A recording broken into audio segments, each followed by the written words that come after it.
नमस्कार, मैं रीमा प्रसाद रिपब्लिक की बिग कैश स्टूडियो से इस वक्त देश दुनिया की तमाम ताजा तरीन खबरें लेकर हाजिर हैं हम। नमस्कार, गुड मॉर्निंग, सुप्रभात सभी को।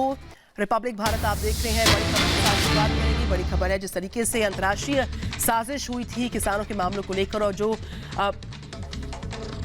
बड़ी जानकारी उसको लेकर मिल रही थी। इस बीच पुलवामा की बात करें। पुलवामा की जो साजिश, पुलवामा पार्ट 2 की जो साजिश थी उसको किस तरीके से नेस्तनाबूद किया गया है।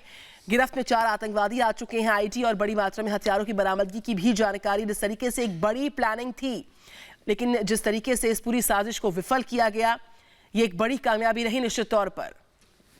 कल की ये तस्वीरें और कल पुलिस की चौकसी, हमारे जवानों की चौकसी और उसके बाद इतनी बड़ी सफलता, यानी पुलवामा पार्ट 2 हमने नाकाम कर दिया। हमने हर हाल में उसे रोक दिया। जन्नत को फिर से जलाने की साजिश। पुलवामा पार्ट 2 का प्लान बेनकाब। सेना है तैयार, होगा प्रचंड प्रहार। 14 फरवरी को जब देश नम आंखों से पुलवामा के शहीदों को श्रद्धांजलि दे रहा था, उनके शौर्य को सलाम कर रहा था, उनकी शहादत को नमन कर रहा था, तो उस वक्त आतंकिस्तान फिर से जन्नत को जलाने की साजिश रच रहा था। जम्मू कश्मीर में अमन की नई सुबह से बौखलाए आतंकियों के पुलवामा पार्ट 2 की साजिश पर सुरक्षा बलों ने पानी फेर दिया। जम्मू बस स्टैंड के पास 7 किलो से ज्यादा की आईडी को बरामद कर सेना ने एक बड़ी वारदात को होने से पहले रोक दिया।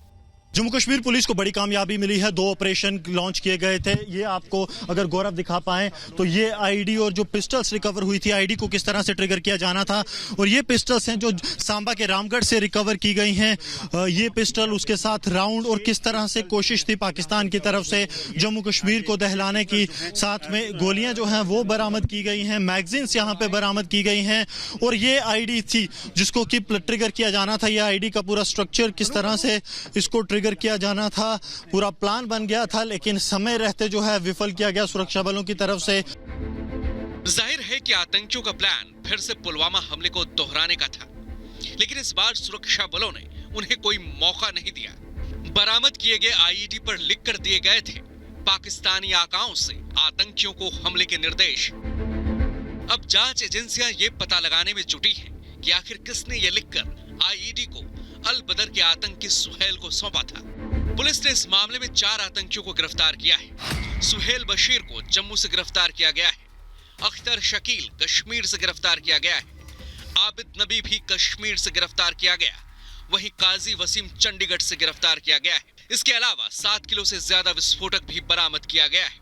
पिछले कुछ दिनों में हमें इंफॉर्मेशन मिली थी कि आतंकी किसी बहुत बड़े घटना को अंजाम देना चाहते हैं पुलवामा की एनिवर्सरी पे, और इस इंफॉर्मेशन पे हमने सारे नाके मुस्तैद कर दिए थे, उनको रीएक्टिवेट किया था और उनको स्ट्रेंथन किया था, और एक्टिवेट करने के 15 मिनट बाद बहुत बड़ा धमाका होना था जिससे काफ़ी जान माल के नुकसान होने की आशंका थी और जिसको विफल कर दिया गया है। जम्मू कश्मीर के डीजीपी दिलबाग सिंह के मुताबिक बड़े हमले की फिराक में थे आतंकी। रघुनाथ मंदिर, बस स्टैंड, लखदाता बाजार और जम्मू कश्मीर रेलवे स्टेशन था आतंकियों का निशाना। ये वाकया में बड़ी कामयाबी है। जम्मू कश्मीर पुलिस लोगों की सुरक्षा और हिफाजत के लिए दिन रात काम करती है, और जो लोग आईडी लेके उसको फोड़ने वाले थे, उसको लगाने वाले थे, टैग करने वाले थे, वो भी पकड़े गए हैं। देश जम्मू कश्मीर में अपने उन 40 वीरों की शहादत को कभी नहीं भूलेगा। नया हिंदुस्तान अब आतंक का सर्वनाश करेगा।